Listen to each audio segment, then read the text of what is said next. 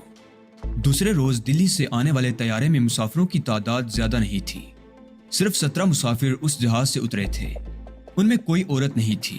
6 civilian مسافر تھے اور باقی فوجی آفیسر۔ دوسری طرف روانگی کا ویٹنگ لاؤنج دلی جانے والے مسافروں سے کھچک کھچ بھرا ہوا تھا۔ تمام سیٹیں اوکے تھیں، لیکن اس کے باوجود چانس والوں کی بھی ایک لمبی لائن لگی ہوئی تھی، لیکن ان میں سے کسی کو بھی سیٹ نہ مل سکی۔ ٹرمینل سے باہر آنے والے مسافروں میں سیٹھ ملہوترا بھی تھا۔ اس کی عمر 50 اور 55 کے لگ بھگ رہی ہوگی۔ سفید دھوتی، سفید کرتا اور کالا کوٹ، سر پر کالے رنگ کی ٹوپی تھی۔ اس کے ہاتھ میں براؤن رنگ کا چمڑے کا ایک بیگ تھا۔ ٹرمینل سے باہر آ کر اس نے بیگ سینے سے لگا لیا اور آنکھوں پر اینک درست کرتے ہوئے ادھر ادھر دیکھنے لگا۔ اسی اثناء میں ایک شخص تقریباً دوڑتا ہوا سیٹھ سندر ملہوترا کے قریب پہنچ گیا۔ لباس سے وہ شوفر ہی لگتا تھا۔ سیٹھ ملہوترا اس کے ساتھ چلتا ہوا پارکنگ میں کھڑی ہوئی سیاہ رنگ کی ایک کار میں بیٹھ گیا۔ شوفر نے اسٹیئرنگ کے سامنے بیٹھ کر انجن سٹارٹ کر دیا اور گاڑی ایک جھٹکے سے حرکت میں آ کر پارکنگ سے باہر آ گئی۔ گاڑی جیسے ہی شہر کی طرف جانے والی سڑک پر مڑی، چند گز دور درختوں کے نیچے کھڑی ہوئی ایک موبائل وین بھی حرکت میں آ گئی۔ اس موبائل وین میں 6 پولیس والے تھے۔ ایک ڈرائیور کے ساتھ اگلی سیٹ پر بیٹھا ہوا تھا۔ دوسرا وین پر نصب ہلکی مشین گن پر ہاتھ رکھے مستعد کھڑا تھا۔ 4 پولیس والے وین کی بینچ نما سیٹوں پر بیٹھے تھے۔ ان سب کے ہاتھوں میں سب مشین گنیں تھیں۔ یہ پولیس موبائل وین چند گز کا فاصلہ طے کر کے سیٹھ ملہوترا کی کار کے پیچھے چل پڑی۔ ایئرپورٹ کے سامنے پارکنگ میں ایک کھٹارا سی کار میں بیٹھے ہوئے 2 آدمی بڑی گہری نظروں سے